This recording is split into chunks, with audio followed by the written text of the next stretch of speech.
Well, I really do welcome you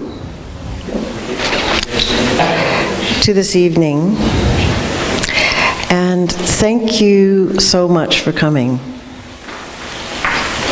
I think there are lots of different reasons why different ones have come. I expect some of you are curious and others are already knowing quite a bit about this field and want to learn some more. I imagine some of you are in nonprofits and concerned about the shrinking pot of funds. I know we're all concerned about the things we want to have happen in the world. There are those things that we hold in common. I really believe we all have a common yearning for the world we probably believed in when we were children and we said the Pledge of Allegiance. And we spoke about one nation, indivisible, and with our hand on our heart we said, with liberty and justice for all.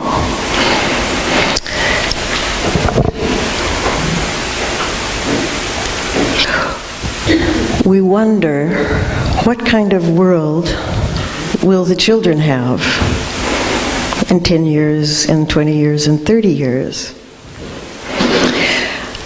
So what the other thing that unites us, besides this yearning for a world with liberty and justice for all, is that we really do deeply care.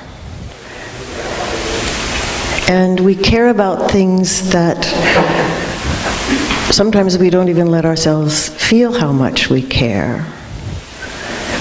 We care about democracy. We care about truthfulness. We care about our good earth. And so we perhaps don't even allow ourselves to feel fully our care, because we might then have to feel fully our grief and our anger as we see such things as multinational corporations controlling our government and eroding our public trust. And we see people suffering who've lost their homes and their jobs, maybe their health, because some gigantic banks managed a sleight of hand and while playing financial casino managed to pass their debt on to us. And we see these ramifications around us.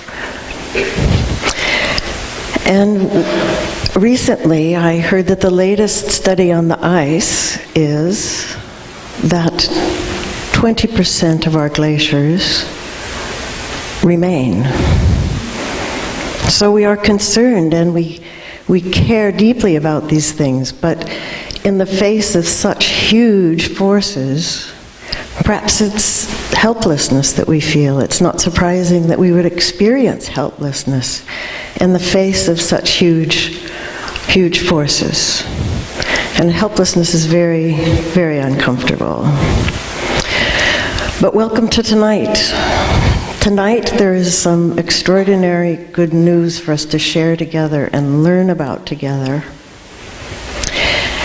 And ways that can empower us. When we learn about this, we are going to have to feel our care very deeply and allow ourselves to feel how really profoundly we do care about all of these things. Because with that care comes responsibility. And it's a new kind of responsibility. It's responsibility for the whole.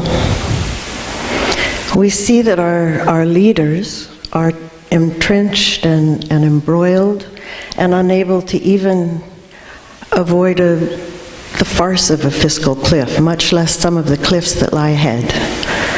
But we care. We can take up our responsibility for the whole. And we're about to learn about a tool and a process that will empower us to work collaboratively and collectively to make sure that the world she sees 10 years and 20 years and 30 years from now is the world we all yearn for. What we're going to look at tonight is a systemic understanding of the monetary system. It's something that people are really waking up about. It's so encouraging because we really are starting to wake up and get it. Something is awry with our monetary system. And by looking at this systemic understanding of the monetary system, which has been so overlooked, we're going to discover a way forward together. I'm going to introduce Jackie and Bernard very shortly, but first I'm going to give you a really, really brief introduction to the structure and functions of our monetary system. So this is kind of where we are. We're pretty unconscious about the water in which we swim. And so this is a time of becoming really aware of what is this system that has a pretty strong stranglehold. And we'll look at the structure and the functions of money. What is this thing we call money and don't really understand? So it is a monopoly, which is something we may not think of. There are different faces and different colors on different currencies, but every currency is a national currency that is a monopoly. It's also rooted in debt. Banks create money out of nothing, and so as much money as is in the world is as much debt as in the world.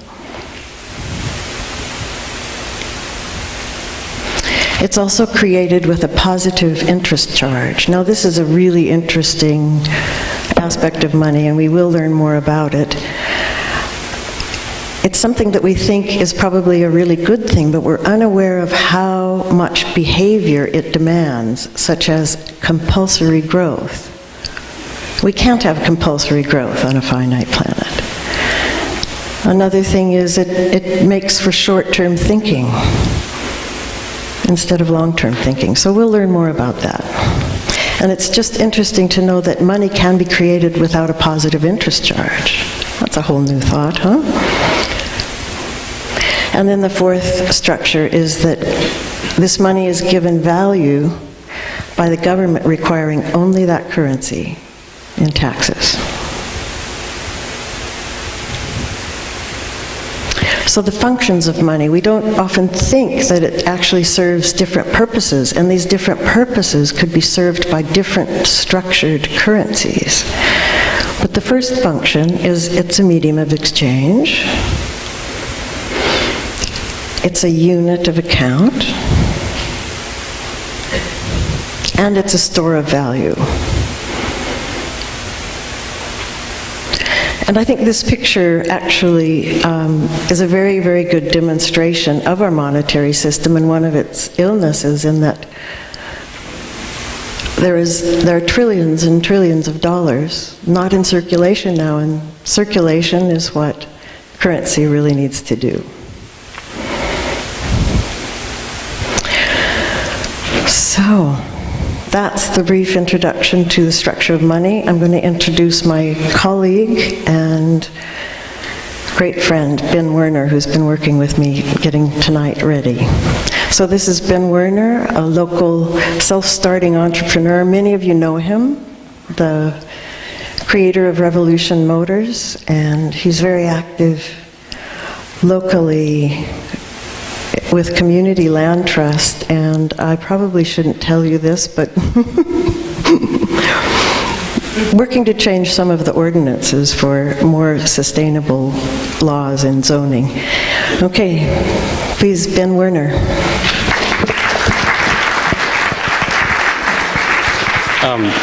Faye deserved an introduction as well, but I think you've been duly impressed by what she's offering, and I wasn't prepared, but I just want to mention that I'll take. Thank you.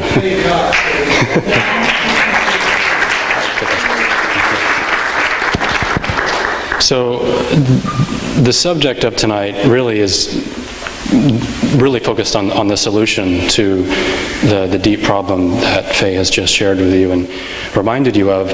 And the name of the solution that we're using is complementary currencies. And if you noticed when you came in the hall tonight, there are a series of posters against the wall there, and if you haven't looked at them already, I hope you'll take a look at some point on your way out. And we will share them with you electronically as well after this event.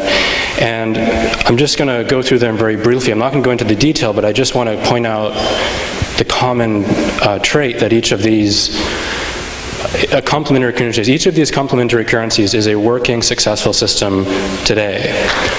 Started in some cases as recently as a couple of years ago, and in other cases as long as 70 years ago.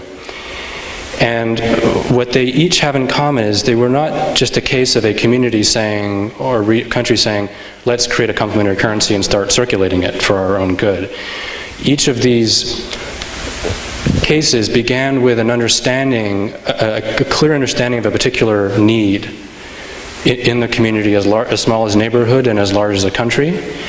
And a currency was devised that catalyzed the exchange between that unserved need and unused resources in that community.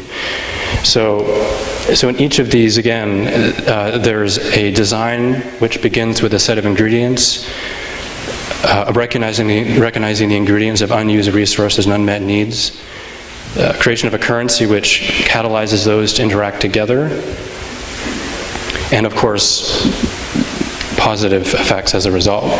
So, one way to describe this, or to boil down the essence of what's true in each of these cases, is the concept of pull versus push.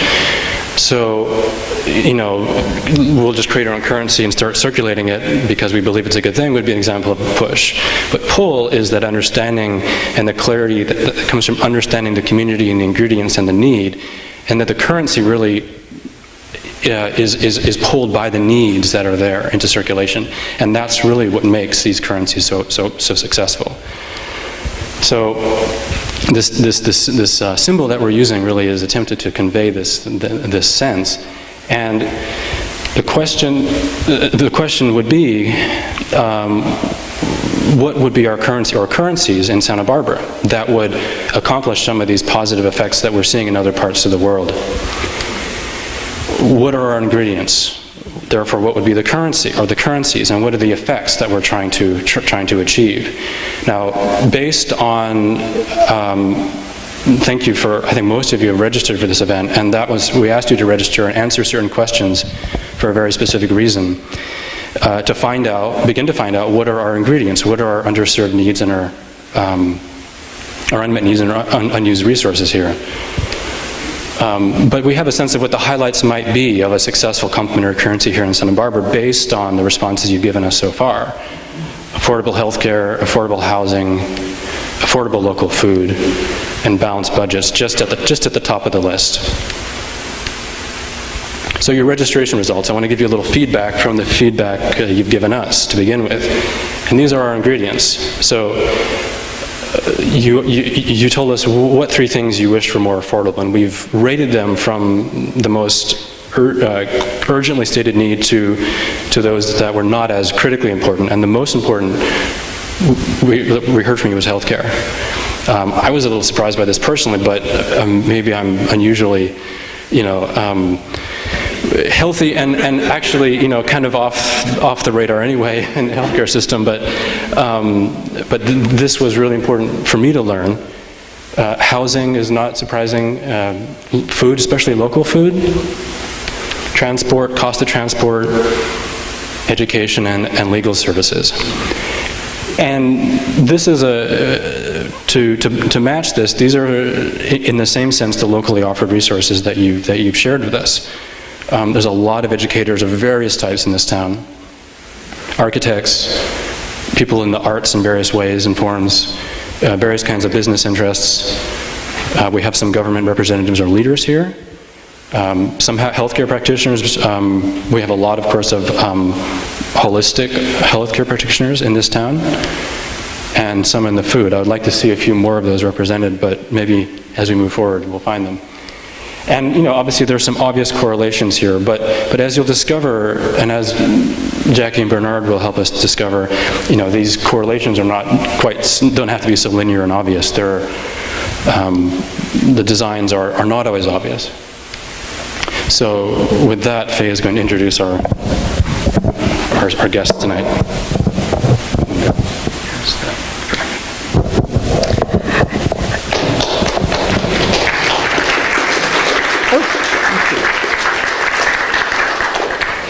Jackie and Bernard are on a big tour. They've been in Washington, and they'll be in Tucson and New York, so we're really, really, really blessed and fortunate to have them here tonight. And I get to introduce Bernard Lyotard, who I don't think there's anybody in the world who knows more about money and the monetary system than Bernard. He's been a central banker. He's been a manager of a fund that specialized in currencies.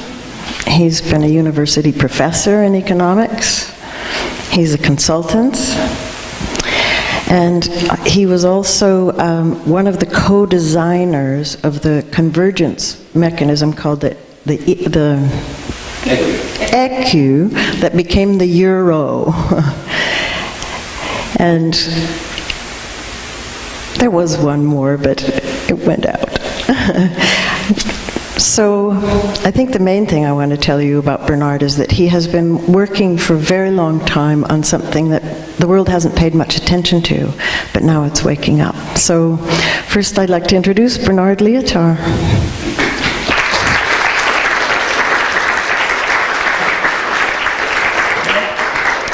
And Jackie Dunn. Why don't you come on up?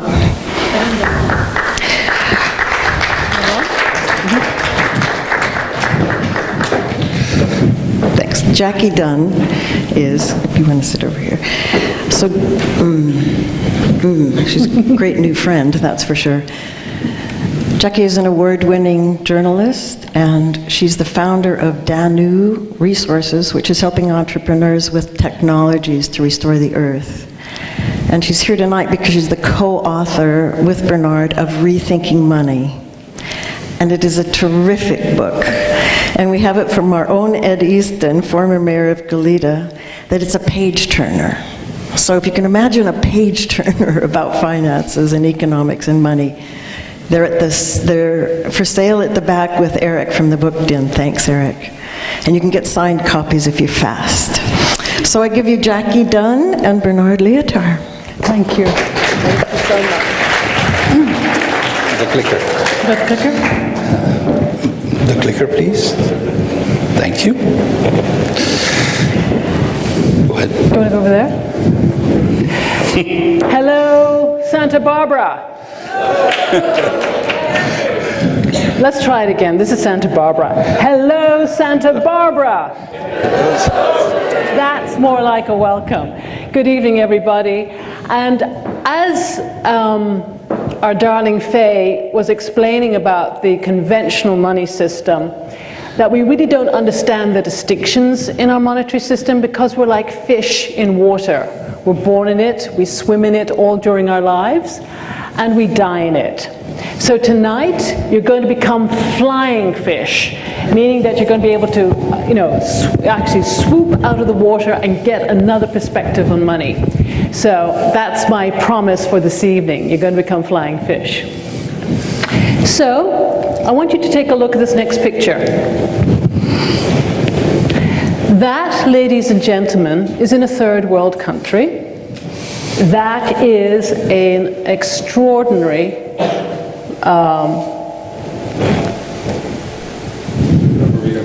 arboretum. Thank you very much, Bruce. That was actually on the site of the city's garbage dump. So what happened? How were the people able to turn garbage into money? So Jaime Lerner was the then mayor of this town of Curitiba, which is in the state of Paraná in South Brazil. And he had a problem. He had a huge problem. He had no money. He wanted to flatten out the favelas because they were just totally a mess. And he had no money. Not having the money, he decided, well, maybe I've got to do something about the garbage problem, because the garbage problem is causing disease, because there's rats, there's all kinds of problems. So what he did was, I have a transport system, I have a bus system. So what he decided to do was to send out a decree to the favelas of the city and saying for every bag of sorted out garbage between biodegradable garbage, plastics, paper, you name it, cans, that the children would bring in, and he put bins all around the circumference of the favela in different colors because most people were illiterate. So blue would be for one particular type of garbage, yellow, green, red, whatever. And for every bag of sorted garbage, the children would get a token to actually ride on the buses. And here are the buses. The buses are perhaps have become the most sophisticated in the terms of people go into this area and they pay their tokens, not on the bus, but before they actually get onto the bus. So all the bus doors open and like 50 people can get on in a matter of seconds. So this was their bus service. So by coming into the out of the favelas with garbage that had been pre-sorted, they all got tokens to actually ride the bus service. They were able to go into town. They were able to give these tokens to their parents. And over time, these tokens could then be used as a form of currency to buy staples at the local farmers market, such as locally grown vegetables and fruits. In parallel to this token to ride on the bus service, they actually then devised other currencies that actually ran in parallel with the tokens for the buses. And for example, this is another example of one of my favorite pictures. When the fishermen go out and they have no catch for the day, what they do is they collect garbage and they bring it in and they sort it out, and then that is sold to the city. What is wonderful is that with this money, with this complementary currency, creating a link between an unused resource, which was in this case was labor and garbage, with an unmet need, which are multitudinous in this third world city at the time, they were then able to build this wonderful botanical garden where once the dump was. What is very intriguing about this was, additionally, because they had a number of local currencies working in parallel, working in tandem with the national currency of Brazil, the people who lived in Curitiba had a standard of living that was 1/3 higher than anybody else living in the rest of Brazil. So it was not just an interesting little story, it actually really showed up in people's wallets. I'm going to be dealing with the first topic that you said is your biggest concern, healthcare. I am less surprised than Ben that this issue comes up. And let me show you the following statistic, why I'm not surprised. On the vertical is the satisfaction of that the healthcare service is provided in the country, and on the horizontal is the expense per capita. This is the United States. Okay? So it spends, if you look at equivalent like Greece, okay, it spends 4 times more than Greece and has the same results of satisfaction. Okay? You can look at Denmark, it spends less than half of the United States and has, well, 90% satisfaction as opposed to 15. So, first illusion to get rid of is Healthcare is not a question of how much money you spend on it. And that is precisely where everybody's focusing on in this country. The whole debate has been, oh well, we don't spend enough money on it. Sorry guys, something different is going on. So, I'm going to make a radical claim. The United States and all the other countries that I know in the world at this point don't have health care. None of them have health care. What they have is medical care. Let's make the distinction, please. Okay? So it's just a kind of a nice label that's being used, health care. In medical care, what is the motivation system? Someone makes money in the medical care at two conditions: that you're sick and alive. 70% of all chronic diseases in this country have an origin, a previous medical intervention. Right? So, this system makes people sick and keeps them alive. 30% of an American adult's budget in health care, as it's called, in medical care, is actually spent in the last 3 to 6 months of his life, keeping him alive. So there's a problem. There is a problem. And it's not going to be by dealing with the issues that are currently being talked about that you're going to solve it.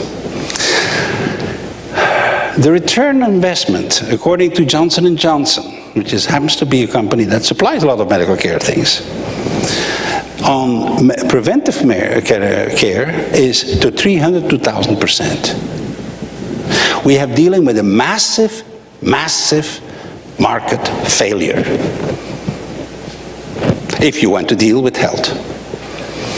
Good.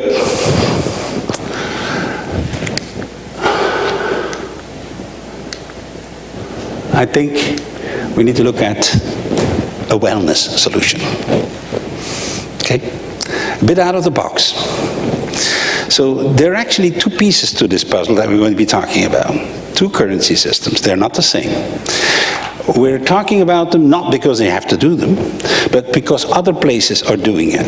Let me be very clear. What we're going to be talking about tonight is not theory.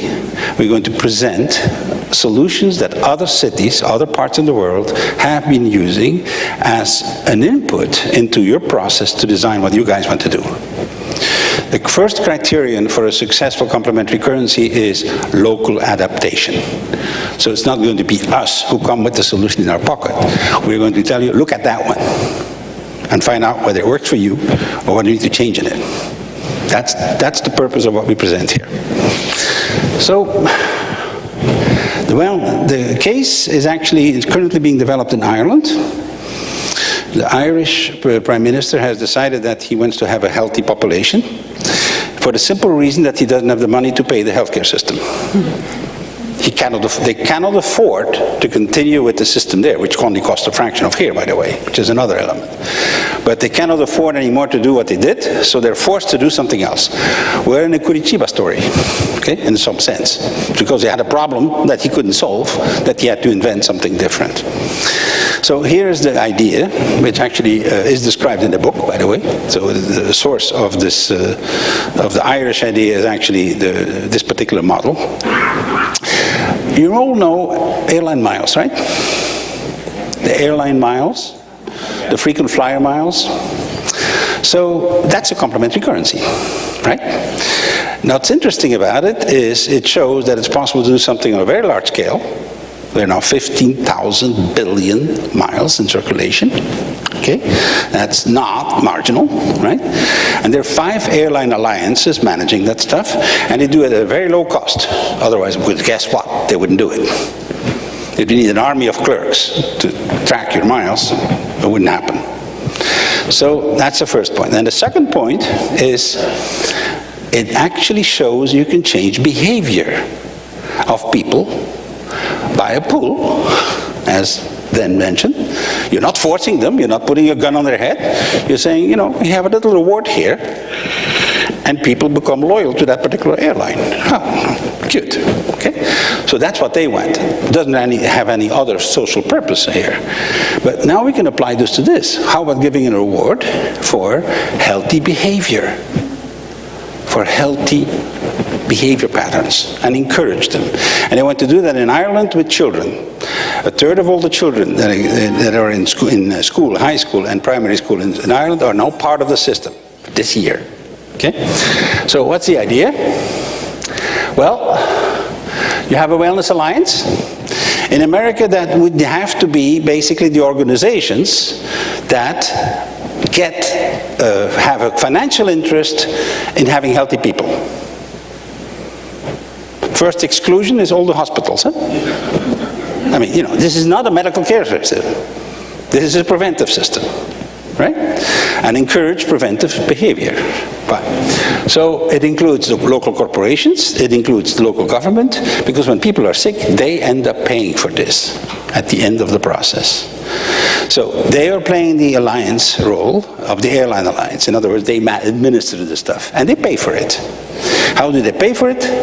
In a special currency, wellness tokens. So you have a wellness token program, all the red arrows are that. I have all the prevention programs. The Wellness Alliance issues and redeems the tokens. Okay? And the prevention program would, for example, be obesity reduction.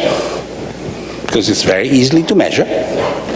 You know at the beginning, you know at the end. And we know the statistics. We have an enormous amount of medical data proving that for every 10 pounds you lose, you reduce the probability of obesity of certain diseases by a certain percentage. So this becomes an insurance program. Right? You know that there's money going to be saved by doing this. So the tokens can then be used for other wellness businesses, and this city is full of it. Okay? So, now, what do all the businesses do with the tokens? First of all, they can get healthy themselves. Sometimes a good idea. Okay? And the second thing is, you can redeem them for US dollars at the Wellness Alliance at a tariff that has been negotiated at the beginning. You reduce, if your treatment reduces the probability of a heart attack that will cost $100,000 by 20%, we have $20,000 to play with, statistically. 10,000 will be used, half of it, to redeem. In the case of the Irish situation, it's much more simple because it is going towards Irish children that are school-going. So they're much more interested in Nike, shoes and downloads from the YouTube, well, not YouTube, but different online games that they can play. So to start off, they're really linking the tokens with items that young children would like. But in a more mature system, it would actually be related to older people, so they would get a reduction in their policies. So you would have, in the Irish case, cashing in would happen either in euros or in products that the kids want. That would cost euros. But the budget comes from the reduction of probabilities, like any insurance company. Now, what does this do for you? Well, first of all, it reduces the cost for the government. It promotes wellness as a systemic tool. When you play in that game, you actually are being encouraged to do wellness things. It is also a pragmatic tool for wellness for aging, which is a problem that we have worldwide. And finally, well, I'll skip that one because I'm not talking about it here. Good. So for the last 20 years, the Japanese government actually have been very concerned about their aging population. Japan has the fastest graying population. And how do they find the money to take care of the elderly who are in the golden years of their lives? And what they set up was a system called Furiai Kipu, which means quite literally caring friendship tickets. And how it works is, I go down the road to my neighbor and I help her out. I might help her out, for example, by driving her to the doctor. I might help her by writing a letter to her insurance company, whatever it might be. And for every hour that I spend helping my neighbor in some domain that makes her life more comfortable and easier, I get an electronic credit in my Furiai Kipu account. What's interesting about this is I can actually save this for when I'm older and I need somebody to come in and look after me, or I can actually transfer them to another part of the country where somebody can come in, a neighbor can come in and take care of my mom or my aunt or somebody in my family. What's interesting about this is several-fold. One is that when they made a survey of the Japanese people, the elderly who are receiving this type of care, they love it because they have usually much younger people coming into their home every day or several times during the week, and friendships are developing. And that's one of the problems that we really feel we're experiencing these days in society, is that we're all in these silos. You know, the elderly stick with one another and the kids are with other kids. The opportunities for intergenerational mingling have been so, eroded. With this Furiai Kipu, there's a re-knitting of community. Furthermore, the elderly person has an opportunity to stay in their home for longer rather than having to go into some kind of institution, be it a retirement home or whatever.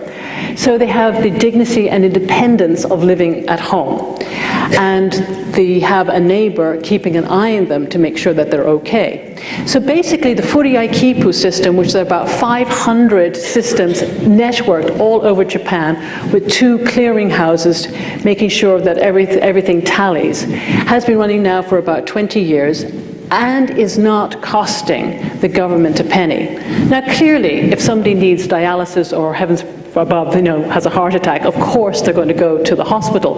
But for all non-medical related care, this takes care of the day-to-day living of elderly people in Japan.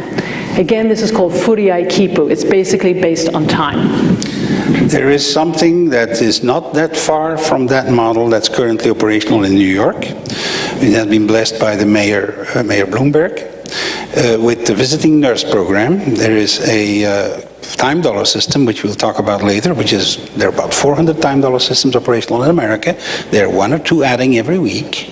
So, standard, off the shelf, you have a manual on how to do it, the software is available, you can go. Okay? So this is, I would say these are 2 different systems, right? First one is the wellness token is more preventive activity, and the other one is more peripheral to the elderly population or handicapped population. So that's one example, what people are doing now that address your main concern. Let's address the second one. Santa Barbara's economy has 2 very nice characteristics which I enjoy personally. I love to come back here, by the way. Give me an excuse or 2 and I will come. One of them is wine. Sound familiar? And the other one is tourism. You have a lot of people here who come for short stays. There are 2 currency systems, complementary currency systems, that actually would help. The first one is called the C3. It comes from the Portuguese and the Spanish. Circuito de Crédito Comercial was developed there, is operational there. It is a way of helping small and medium-sized businesses in working capital. Let me ask you a question. How many of you are actually involved with or are close to a small business or a medium-sized business? Okay. Let me predict the problem you have. Cash flow. Anybody who is in business is not agreeing with that statement? Okay, why? Okay, here's the problem. By the way, if you have a job problem, it is the same thing as a small and medium-sized business problem. 70 to 85% of all private jobs in the world and in America are held and are created and maintained by small businesses. The media tracks the big stories, General Motors, and that represents 5%. The really giants that are always talked about are not where the jobs are created. The big multinationals have increased their volume of sales worldwide by 700% and reduced manpower. over the last 20 years. So it's not where the jobs are coming from, notwithstanding the stories that we hear in the media. So, what is the problem? Very simple. If you buy something from IBM, what will happen? You have to pay cash, or you have to pay, you're going to get a very good client, you get paid in 30 days, right? But if you sell something to IBM, a service, catalogs, whatever they want to do, I can predict you will not get paid in 30 days. It's going to take you a minimum of 90, and sometimes 120. And that's true with all the bigger players than you are. So, if you try to grow as a small business, the first thing you feel is you need more and more capital.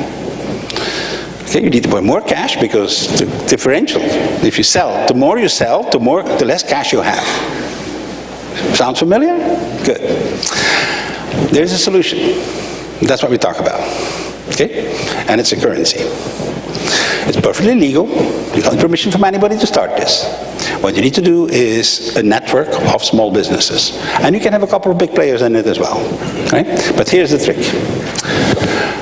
By the way, all the other thing that I would mention is it's not going to be founded in the box. If you go to the bank to get a loan, you're in trouble. They're not interested? So I see a big yes. Okay. Yes, you're not interesting for a bank. You're too small to be interesting. Okay? So, and if they give you a service, it will be factoring. Factoring will cost you 10, 20%. It's very expensive. This doesn't cost you. It costs 1% maximum to you. Okay? So does it get interest here? Good. But you need to get out of the box. You need to do what this gentleman is not saying not to do. Right? Good. Here's how it works. I'm a small business. You are IBM, right? Obviously, good. There's substance there. And you are one of my suppliers. Okay? Good. I'm have done something for IBM. I have an invoice for $100,000 that you will pay in 90 days. You have approved the invoice, but you're going to pay in 90 days. Okay, good. I take that invoice.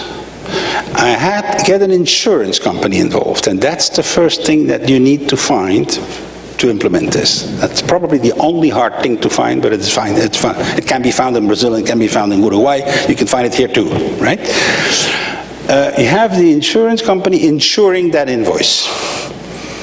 Okay, the probability of IBM going bankrupt in 90 days is 0,0000 with lots of zeros behind. It's actually not existing, right? So what would happen is the insurance, if you delay your payment, and you have approved the payment, they already delivered my service, okay? If you delay your payment, then the insurance company pays that invoice, and and they go after IBM. You're off the hook. When I have such an insured invoice, I introduce it in an electronic network. And everything after that is electronic. I get immediately, right now, 100,000 C3 units, commercial credit circuit units, which are equivalent to $1 right now. With that, let's assume I owe $50,000 to one of my suppliers. I go to see you and say, all right, fine, I can pay you today in 50,000 C3 units, or in 90 days in dollars. You say, what the hell do I do with the C3s, right? But it sounds attractive that I want to have the money now. Good. Well, you have two choices. We have an agreement with the bank that you can actually go and get dollars now, but you pay the interest and the banking fees. Okay? I'm off the hook. Or you find one of your suppliers and tell the same story. All right? So the thing spreads automatically. One of the things that's interesting for an insurance company is that the clients make the marketing, and it's a relationship between supplier and client. So you're in a good position. So that spreads. 90 days go by. IBM, being a serious company, pays the bill, say, or the insurance company does, if you don't. All the units that were created on the basis of that invoice can become dollars at no cost. So it's like having a table for a dining table. You don't need another table. You just put in another extension block there. What do you call those extension cords for tables? Pardon? A leaf. A leaf, yeah, next to it's an extension leaf. And it costs you, in Uruguay, 1%. Okay? The system is self-funding. Because when you leave the system, that's when you recover your costs of the stuff. Not only with the bank, we add another percent. Because you want to encourage the money to circulate within the community. So that's the system. That will solve jobs. That will create jobs, and that will make it possible for the entire wine, cork, labels, transport, restaurants, distribution systems. That's where I would start in this community. Think about it. But it exists. The software exists as an open source. All right? It's operational, ready to go. Second piece. For Brittany, this system was also presented in Brittany, and they are also have one characteristic, that the Bretons take vacations in their own area. Okay? 70% of the vacations of a Breton are spent in Brittany. They love it there, notwithstanding the weather, by the way, but that's another choice. So the C3 units that I was talking about can also be used as a tourist currency, or it can be a separate unit. Let me describe it to you as a separate unit, but it can be combined. Let me explain how. This is one of the pictures that have been used for making the money of Langeneck in Austria. This is it's a small village, and you can buy, when you are coming to the area, you can buy a kind of like a checkbook for €100 or $100. I'm going to the dollar environment. For $100, you get 110 units in checks. Okay, so you have 11 checks of $10, for example. So you have a discount. These things are accepted at past face value. And on the back of it, you have all the places where you can spend them. And that includes all the local stuff, where they make cheese, where they make things. I mean, all the good restaurants in town that specialize in the local wines, and other stuff. This stuff is self-funding. You know why? If you make it very pretty, like that, people keep some of them for souvenirs. All right? Make it very pretty. Okay? And they keep some souvenirs. And it funds the whole thing. Right? So here is a system, and a unit can be actually, in the case of Brittany, the businesses that are involved in the C3 system are paying their staff partially in C3 units, and which is then the same thing. So you can use the same model, the same unit of account. Good.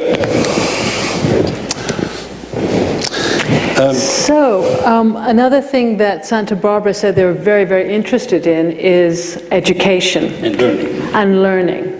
And Bernard designed this particular model in Lithuania. And what's very interesting about Lithuania is they have a female president, and what she wants is to have all 40-year-olds, up to 40-year-olds, trilingual, maybe able to speak other languages other than Lithuanian and Russian or Polish, but English, maybe Chinese, French, for example, that they are proficient in use of the internet, for example, and that there is intergenerational learning, which is something that we touched on, the connection between the generations in the Fourier-Kipo system. They have some very interesting advantages. One is they've got the highest penetration of fiber optics in Europe, and everybody has a mobile phone with other SIM cards to SIP out. So it's 120% penetration of mobile telephony in the country of Lithuania. So, Bernard designed the Dora economy, which is a learning economy. So what people come together and they think about, what is it I would love to do? What is my biggest dream, like their bucket list, for example?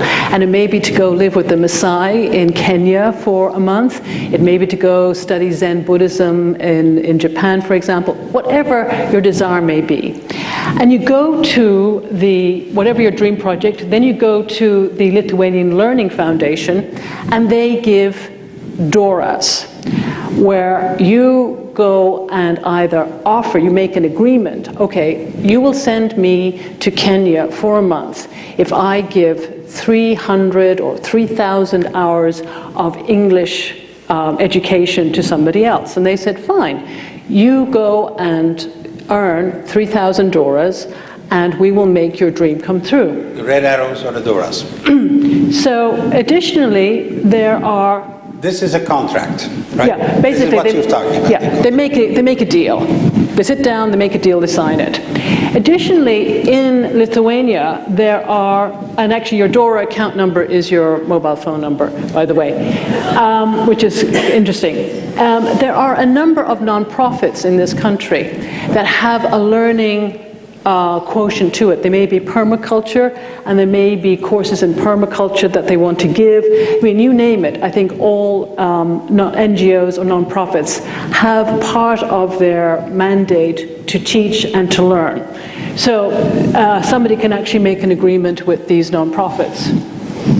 So, cutting a long story short, they go out, they teach, they learn, and you get Doras whether you're learning or teaching, and that's the really holistic sensibility that they have. And cutting a long story short, moving right along, once you have completed your agreement, the Lithuanian Learning Foundation find the frequent flyer miles to send you to Kenya, and they put the whole package together for you. What this actually, in real terms, what happens is... I would emphasize one little thing. Yeah, sure. There are lots of nonprofits in this town. Okay? They have an enormous difficulty collaborating with each other. Why? They're all struggling to get dollars. They're all competing like hell in order to get dollars. This solves that problem. The Doras are not a competitive currency. It's a collaborative currency. It is insufficiency. It doesn't have to be scarce. And that actually creates a Dora flow, which is another economy that works in parallel with the system. So basically what we're saying here, how businesses have really an enormously strong position in the competitive society, which is the dollar society, nonprofits can have that stakehold in the cooperative community, which is a very powerful one. So here we see an example of how to earn Doras. For young people, say teenagers, for example, they learn Doras, and older people who are not proficient in the use of the internet earn Doras as well by learning. They teach older folks, like me, how to actually use the internet proficiently. And then they want to encourage lifelong learning. So there could be online courses that could be taken, you could get a university degree, you could learn a language. And then secondly, which I think is the most sweetest aspect of the Doraland project, is that younger kids, say under 12, their project is to go and find an older person within the community and ask them the question, what have you learned in your life that would benefit mine? And they're to go out and chronicle this. They can actually make a film, they can do multimedia, they can write it up, and they're all given Doras for spending time creating this archive of wisdom. Also, the person who has imparted their wisdom earns Doras as well. And then there's a big competition at the end of the year for the 10 most fascinating projects where they get 100,000 Doras as prizes. Again, we're fostering the intergenerational compatibility and interconnection. There are on other issues that are very dear to the heart of all you people who live here in Santa Barbara, and we've gone into an awful lot more detail in the book. But in terms of housing and how to deal with the housing crisis, how will you afford your own house, especially in somewhere as beautiful as this, and the housing prices are, I'm sure, are astronomical. The Yak Bank in Sweden, there is a case of how the community comes together and pools their resources so one person after the other can afford a house. In terms of legal, we have time banking, for example. Again, this is the most common form of complementary currencies, and we call them complementary because they work in parallel, in tandem with the official dollar system. So time banking has a number of projects based around legal. Does our friend want to speak about it? Yes, actually, we have a Santa Barbaran who is in the process of implementing the affordable legal structure in Berkeley, and I think you should explain about this. Please. Okay. Hi everyone, my name is Yasi Iskandari. I work for the Sustainable Economies Law Center, which is actually based in Berkeley. And what we're doing, I was speaking to Bernard earlier, and he was saying that there was a question of legal services and the affordability of legal services. And SELC is very, very well aware of this lack of a very important resource for anyone who wants to do something important or helpful for the community or socially, ecologically responsible. And so what we've done is every week we go into low-income communities and spend 3 to 4 hours with our staff attorneys offering free legal advice for anyone. And we're currently operating only in the East Bay, but we're going to expand. And we started just last month, and our goal is to show that this is a viable, replicable model that lawyers can take up and do all across the country and all across the world. And our purpose is to show that this new sharing economy that we're trying to promote is we're trying to get lawyers to help people to actually get it done, because you can't do everything on your own. You really do need the legal advising. And key piece about it is, the idea is to accept time dollars. Okay? Yeah, and so what we've done is... that way, the people who get it, the service, give it forward in the community. You know, you're getting a debit, you paid your lawyer in time units, and these time units are then compensated by yourself doing something, not with him or her, but within the community of time dollars. And you're already participating in 2 time dollar systems in... Right, so SELC is a member of the Bay Area Community Exchange, which is the time bank in the Bay Area, and we're also accepting now Bay Bucks, which is a new Bay Area currency.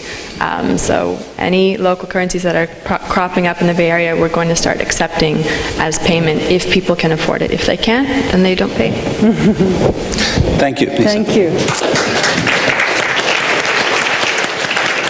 In other words, you have some of the systems already available right here in the process. They're not even, I mean, they are available, they're existing, you can kick off, you can start using them. One of the exciting things is that the reason why complementary currencies are actually flowering at the moment is there's a confluence of access to cheaper computing, access to the internet and social media. So literally you can go online tonight, having bought the book, and go online and type in local currencies or complementary currencies, and you'll be amazed at the amount of information there is. You can download YouTube videos that show you what other communities are doing at the moment. So there's a plethora of information out there. So what we want you to really come away from, as now having got another perspective as flying fish, having jumped out of the water of the dollar economy, to see that other currencies are possible. And these currencies link unused resources with unmet needs. So people come together within their community and design these currencies to address what are the unmet needs in our society and what are our unused resources. And the list is as long as your arm. And know that this is a different type of money. These currencies tend to foster community. They're not usually don't have any interest. They're usually non-interest bearing or negative interest bearing. They've unfurled the DNA of the money system and recombined it again to something that works for local communities. Meetings like this are important. It's in fact the only thing, according to Margaret Mead, in this quote, that actually has ever made a change in the world. And your community is strong enough to make this happen. The future is in your hands in that sense. A couple of images to replace a lot of words. Yeah. You can look from top down, from Bernanke's angle, or you can look at it from, you know, your angle there, or your angle there, politically on the right or on the left. The picture is on the wall. The second point is, this is not from a French leftist journal. This comes from The Economist. Okay? So there is an opinion out there. The third, the conventional solutions are not working. You may have noticed that. By the way, let me just warn you about something. You know, when the first time that the Great Depression expression, has been used to describe the 1930s? In 1955. In the 1930s, they were reading exactly the same newspaper articles that you read today. Oh, well, it's getting a little better there, and we have a bit of hope, and I'm thinking, oh, well, gee whiz, I mean, a new problem has arisen, we haven't thought about it, and there's now a bit of sequester that may be threatening the recovery that's happening, and blah, blah, blah, blah, blah, blah, blah, blah. You can read the same newspapers of the 1930s. Someone can do that exercise. I've done it, okay? The third and final reason is a shift in values. If you compare two kinds of societies, in one box you put all the patriarchal societies in history, Sumer, Babylon, the Greeks, the Romans, and since the Renaissance time, us, to this day. You have the following characteristics. You always have a monopoly of a centralizing currency with interest. Interest was invented in Sumer for this purpose. Writing was invented to keep track of debt with interest.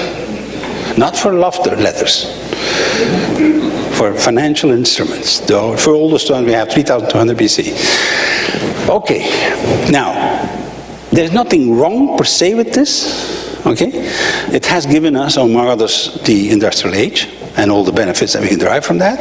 And wouldn't have happened without that system. However, it also is a source of booms and busts. We're living in one of them. Wake up. The concentration of wealth, which is one of the stories that I'm sure you've heard of. And it actually is incompatible with community. Now, if you want to know whether in a patriarchal society, there's a shortcut. The shortcut is the image of the divine. If the image of the divine is that it's a guy with a beard who's done it all without a girlfriend, you are very likely in a patriarchal society. All right?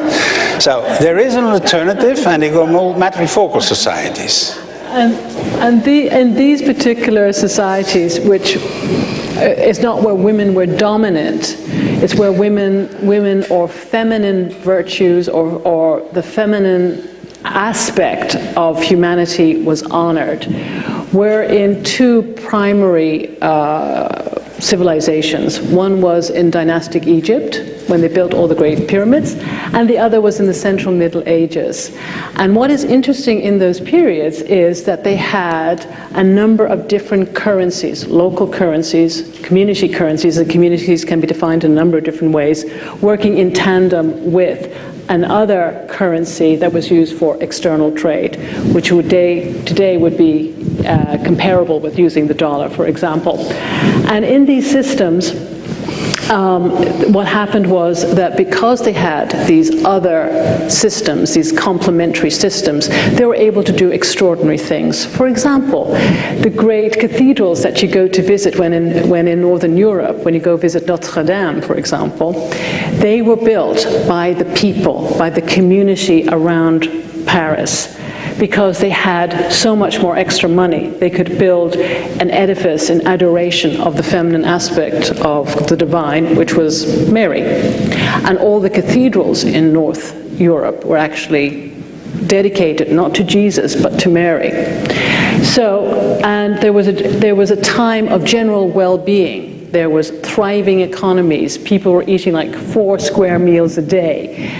Women ran guilds. I mean, it was an extraordinary time for education. There was greater equality. So there was greater sustainability, in short, in their communities. So we come here today, and there's another flourishing of an honoring of the equality between men and women and what is the yin and yang in us all. And we also see the emergence of all these local currencies and community currencies and complementary currencies operating globally. Let's look at the big picture to complete this. We all remember the Cold War, which was 2 ways of organizing the industrial age, right? That was in turn a way of the modernist age, the modernist worldview, which is basically the one that you see in the media today still. This value system where technology and personal enhancement is emphasized is dating back to about 500 years. We're at the end of that period. We're also at the end of the hyper-rationalist one. Hyper-rationalism, what does it mean? There's nothing wrong with reason, let's be clear. But when you have Harvard Business Review writing about intuition in business, you are out of rationality. Okay? You are adding other toys than the usual patriarchal models. And that was, in fact, in turn, each one of those longer waves encapsulates the smaller ones. The patriarchal age is coming to an end. That's a good thing. And for the first time since the 13th century, women are more educated, more women and more education is given to women than to men. This was the case in the 10th to the 13th century that we talked about earlier. It hasn't happened since. So there's a rebalancing going on in society. And what we're talking about, the currency dimension, is actually driven by this value shift. So that's why I'm convinced this is not a short-term fix here. Some people say, well, this is just happening because of a crisis. This movement started 20 years before the crisis. And we are just accelerated through the crisis. And I think another point that we make very cogently, I hope, is that the problems that we face cannot be resolved with a currency that was devised 400 years ago. We need new currencies with specific outcomes to address the specific problems that we face. What we talk about is we need a monetary toolkit. We take the dollar is like a hammer, and a hammer is fantastic for nailing a nail into the wall, but you can't paint the room with the hammer. You need a paintbrush, you need saws, you need screwdrivers. So we need the monetary versions of that, and that would be Furiakipu, it would be Doraland, it would be 3Cs, you name it. And these are just examples of what other societies are doing. You can look at these and see how they can be adapted, because it is not a case of one size fits all. It's a matter of the community coming together and making an assessment of what their unused resources and their unmet needs are, and then designing a currency. Maybe taking some aspects of this, but you imbue it with your vision and your value system. We are at a turning point. We all know that. We're either going to have a breakthrough to another civilization, which I would like to describe as a planetary wisdom civilization. It's the first time that we have more elderly people than ever in human history. So instead of just being a problem, possibly we can contribute something. And the alternative, I'm afraid, is really not tolerable to look at. Yeah. Because the breakdown, if we don't break through the current model of thinking, it's going to be nasty.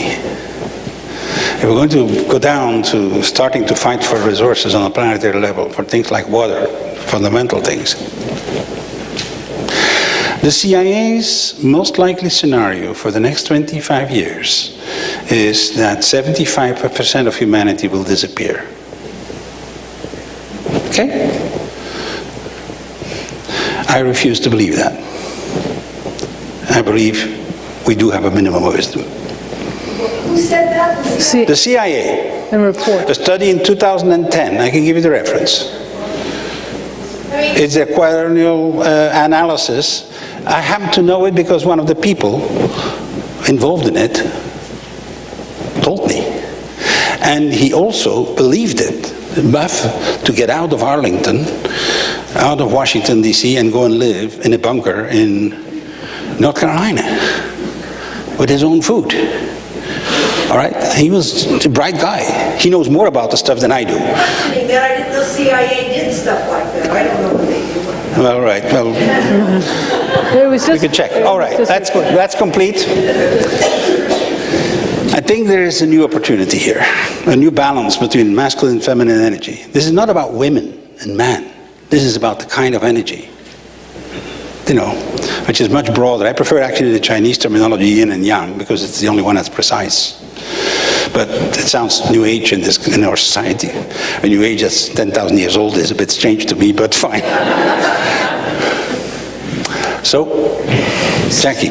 So we wrote this book because we really wanted to chronicle the lives of very ordinary people doing extraordinary things within their own community. And a community can be defined as a senior community, as a geographical community, as a business community. I mean, community can be defined in so many ways. And when you think of stories like Joaquin Segundo, for example, standing in the middle of marshland, in the middle of Brazil, up in Fortaleza, where two communities had been actually removed from the coastline because the major corporations had come in to build very high-rise, very luxurious hotels, and they shifted the population to this basically marshland. And they stand there and say, "Why are we poor? Why are we poor?" And they went off and they made an inventory and they found out, gee whiz, yeah, we do actually make some money, but why aren't we able to hold on to our money? It's because there wasn't a currency that actually incentivized purchasing locally and supporting local business and goods. And they went ahead and they found something called Banco de Palmas, and it's become so successful to where the Brazilian government is now launching 200 Banco de Palmas type banks, dual currency banks, all through Brazil. So we chronicled story after story of very ordinary people who are thinking outside the box by engaging in a real conversation with their community. And I can't tell you the excitement and joy, and I might even say love, to get engaged in these conversations with these people and see how they took charge of their future and invented a future for themselves, not only for themselves, but also for their children. Going back to what Faye, with that beautiful photograph, is it of your grandchild? You just look at those beautiful brown eyes, and and it is possible to bequeath a healthy, glorious earth to our children. And I think with that news, I think we should be very, very happy and ignore the CIA report. So we would invite you to ask us questions, and we'd also invite you to pick up the book and learn more about some of the currencies we didn't have an opportunity to explain very well, and go deeper into some of the other ones. So, shall we open it up to questions? I just have one more thing. Sure. If I could ask you to have a seat for just another Gladly. few minutes. Okay. Gladly. Thank you. Thirsty work. Bernard, I'll take the clicker. If you would. Pardon? Take that for a second. Oh, okay.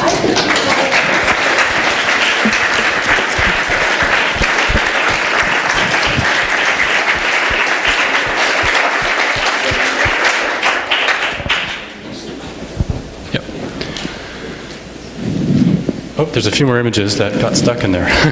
All right.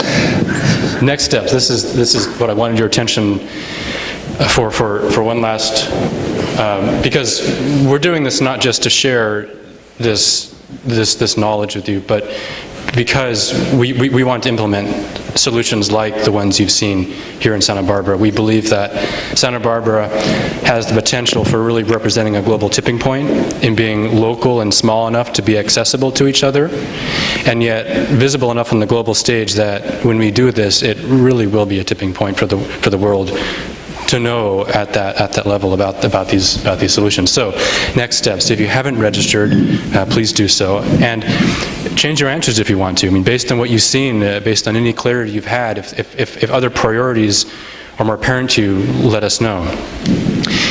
And participate in our upcoming community forum. The community forum is really the venue that we are co-creating with all of you and others that we may not have met yet, to design and implement our own set of complementary currencies in Santa Barbara. So the purpose of the community forum is to connect the dots and also to enroll the missing pieces. I mean, we have a few dozen people in this room. I'm going to hypothesize that, with 2 degrees of separation in Santa Barbara is all here by proxy. So, but not everyone that needs to be part of this is here in this room. So we need your help I wish we had more people who are from our local farming community here, for example, and more holistic healthcare practitioners, for example. And these are just on my list. So to do this, please email again, sb@monetaryecology.com, telling us specifically that you want to be involved in this. Enroll other folks that you know who you think should be involved. Give them this email. And the focus areas will be the focus areas that you've identified so far: health, housing, food, transport, education, legal, and also a 7th category that we'll define as this unfolds. And these won't be separate categories in separate rooms. These will be probably physically would look like focus tables within a larger physical space. And where this is headed is to a design workshop. So, ultimately we'll need to bring these expanding circles of influence within our community into a cohesive central group that's going to actually design and implement this from an administrative sense. And that'll happen in our workshop later on this year, which will be by invitation from the participation in the community forum. So we also want to acknowledge, we're in the current monetary system in a sense, obviously, and in a very big sense, and the dollar support to make this happen wouldn't be possible without our sponsors. And I also want to acknowledge the local Santa Barbara Time Bank. Some of the activities that are happening here because of them. And Mr. Johnny Sacco, who was helping to greet you with the hat there, he's standing up. Find out more about from the Time Bank, about the Time Bank from Johnny. And now we have Q&A. Any questions to any of us, including, of course, yeah, Ben? We'll just stay up here. And Faye, will you join? Hi there, this lady. I have a question. It's about, I know you were very well received at the World Affairs Council in Washington, D.C. Do you have a microphone? Can you talk a little bit about that? Say that again? I know you were very well received by the World Affairs Council in Washington, D.C. Can you say a little bit about that, what their interest was and how they support you? I think the exciting thing about the people who turned up to the World Affairs Council was that when we saw the light bulb go off, when you start explaining that there's a way out of our crisis at the moment, and and it's not about more taxation or more regulation, there is about communities coming together and rethinking money for themselves. It was magical to see the smiles on people's face, and as I said, the light bulb literally going off, and people coming up to us said, "We had no idea, we never heard of this." And I think Bernard, who had joined me in this sentiment, were really excited about the younger folks, the younger people that are so savvy about the internet, social media, etc., that are facing such a potentially dark future. getting excited, said, oh my heavens, there is a way out of that. So I think that was one of our great takeaways from our experience in Washington, D.C., and indeed everywhere we've gone. Yeah. What was your thought, Bernard? I would add, for the specific case in Washington, there were 3 students, two boys and 1 girl, who basically came afterwards and said, look, we're taking courses in economics. This is the first piece that we see hope in. Right? And they asked me whether to continue in economics. And I told them yes, and change it.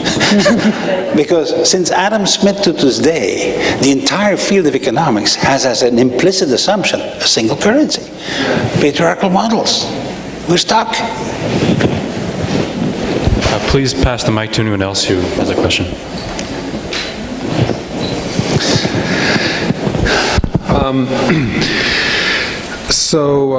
I'm wondering about housing.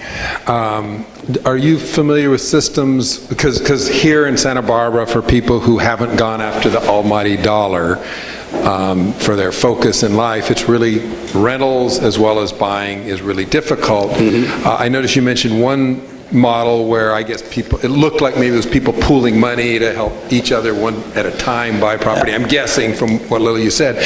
Are there models where in the works, or that you know of, where local community currencies could be used to buy land and begin to spread the ownership of land out from its increasing concentration? Okay, the short answer to your question is not yet. Now, let's be first of all aware of why is the dollar more valuable than any other complementary currency. Okay, Jackie alluded to it, and Faye alluded to it. The key is that a governmental entity, because only governments can actually impose something on people. They can impose to go fight a war, whether you like it or not, and they can impose you to pay taxes, and which currency they pay on taxes. And by the fact that they choose to give value only to a currency that they themselves don't create, which is ironic, okay? And that basically the private sector, and I'm not against the private sector, but I'm saying that the banking system is getting the monopoly for creation of money that the government imposes on everybody top down. Now, this is a shot, a long-term shot. That may be, if you break through that one, we're in another planet immediately. Let me immediately tell you. Why would Santa Barbara not issue a currency and give value to it? And then that currency will buy your real estate. Okay? If I can add Ellen Brand, what about local currencies? Is there any reason that, or even within the existing currency, is there any reason why, thank you, that a municipality could create a local bank or a state, like the Bank of North Dakota? I'm just wondering how that model might fit in also. The conventional model is that basically governments obtain taxes at whatever level that they are, and then they can create social housing. That's the conventional model, okay? That is being done in every country in the world, and this country a little less than many other places, but it does exist. I think this is not a good model because taxes is a tough way to get something done, okay? And it's going to be competing with lots of other things, okay?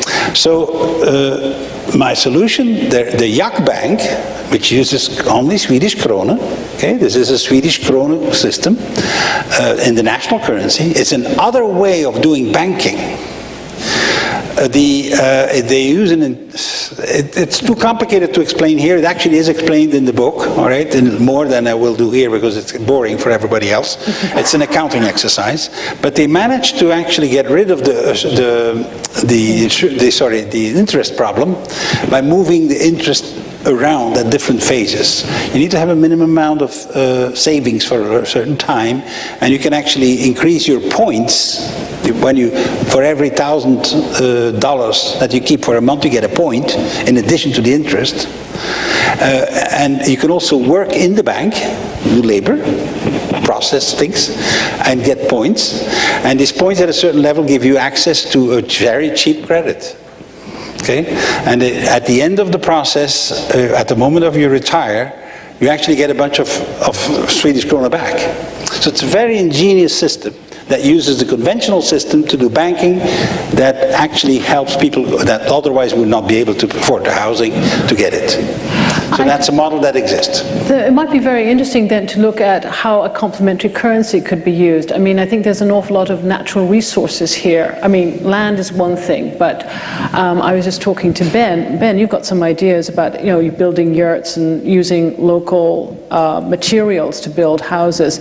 You could get work crews to accept a time banking for their time for actually, you know, building the house and decorating the house, or they could use a local Santa Barbara currency. I mean, it's for you to get together with your community and find out what your unused resources are and what your unmet needs, and I think you'll be blown away. And I'm so excited at the prospect of coming back here in about a year's time and see the designs that you've all come up with, and we'll go, oh my God, we can't wait to share those. Do you have any ideas about building? You've dealt with some building ideas. Well, I think what you're addressing is reflecting our earlier conversation, is that although the land ownership question, as Bernard, is a larger bite to take, the construction options, particularly with the advent of natural building materials and the interest in engaging in that as a local construction resource, does change the equation and is much more attuned to the scale of a local complementary currency like time banking, for example. Bruce. Yeah, this is being videotaped, and I know that you only can make appearance here, but all along the Central Coast here, this is much more of interest. I'm curious as to how the videotape is going to be utilized, so this is more accessibility. I know groups from San Leonés and San Luis Obispo and everything else, that if they could see what took place tonight, it'd be incentive, and it's usually in community organizations or churches, to view this and start the dialogue in many different places, not just here this evening. So I was wondering how that could be made more readily available for the groups. I can answer that, at least partially. We are working on a website, monetaryecology.com, and it will be live hopefully in April. Obviously this will be posted there. I'm sure that Jackie and Bernard will have many uses for it as well, but that's what we're planning here in Santa Barbara. And I do just want to say, imagine what we can do here. Imagine what we can do in this town, in this beautiful place, with food growing capacities, extraordinary beauty, and an extraordinary community of high commitment, more nonprofits than any town per capita. Imagine what we could do here. And we'd be delighted to come back and continue this. If we can be of any further assistance, we'd be glad to come back and continue the conversation in your next generations of currency design. To the tapes, how are they going to be usable? Sure. Not so much a question, but it kind of speaks to the interest that this gentleman had about housing, and it's different, but it's based in credit. And I am a time banker in Los Angeles, and I live here now, so I'm active in this community too.